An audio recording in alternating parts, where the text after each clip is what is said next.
Welcome to this deep dive into the n-queens problem. This is one of the most famous puzzles in computer science and a perfect example for understanding a technique called backtracking. Here is our objective. We are given an n by n chessboard and we need to place n queens on it. But there is a strict rule. No two queens can attack each other.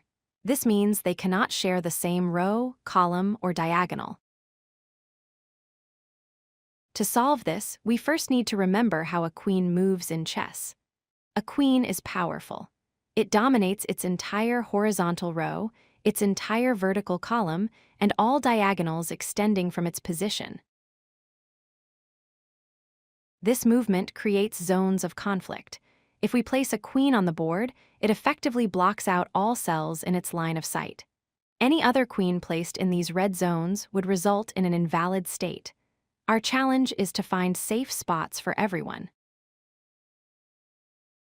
How do we solve this? One way is brute force, trying every single combination. But that takes billions of attempts even for small boards. The better approach is backtracking. We build the solution piece by piece, and if we hit a dead end, we simply go back and try a different path. The algorithm works in a loop. First, we place a queen in the current column. Then, we check if it is safe. If it is, we move to the next column. If it is not safe, or if we get stuck later, we remove the queen and try the next row. This is the essence of backtracking. Let's visualize this on a 4x4 board. We start in the first column. We place our first queen in the first row. There are no other queens yet, so this position is safe.